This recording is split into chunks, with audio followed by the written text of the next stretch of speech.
పార్టీల ముసుగులో కొంతమంది నాయకులు చేస్తున్న ఆకృత్యాలు అంతకంతకు పెరుగుతున్నాయని చెప్పుకోవాలి. మనవరాలు వయసున్న బాలికపై ఈ ప్రబుద్ధుడు అత్యాచారానికి ఒడిగట్టాడు. ఈ ఘటన కాకినాడ జిల్లా తునిలో దారుణమైన ఘటన జరిగింది.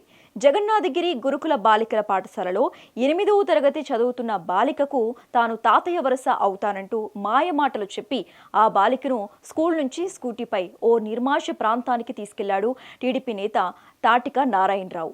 అయితే నారాయణరావుకు తెలియకుండా ఓ వ్యక్తి అతన్ని ఫాలో అవుతూ వీడియో తీశాడు. దీంతో ఇదంతా దారుణమైన ఘటన వెలుగులోకి వచ్చింది. వీడియో తీస్తూ ఉండగా బాలిక దుస్తువులు వేసుకుంటూ ఉండగా ఆ బాలికను ఏం చేశావు అంటూ టీడీపీ నేతను వీడియో తీస్తున్న వ్యక్తి ప్రశ్నించాడు. సమాధానం చెప్పకుండా ఏం చేస్తావో చేసుకో అంటూ ఆ బాలికను బైక్పై ఎక్కించుకుని పరారయ్యాడు. ఇందుకు సంబంధించిన వీడియో సోషల్ మీడియాలో వైరల్ అవడంతో పోలీసులు రంగంలోకి దిగారు. కేసు నమోదు చేసుకుని దర్యాప్తు చేపట్టారు. గురుకుల పాఠశాలల సిబ్బంది తల్లిదండ్రులను పిలిపించి విచారణ చేపట్టారు. అయితే నారాయణరావు ఇప్పటికే 4-5 సార్లు బాలికను బంధువులంటూ బయటికి తీసుకెళ్లటాన్ని హాస్టల్ వర్గాలు విచారణలో వెల్లడించాయి.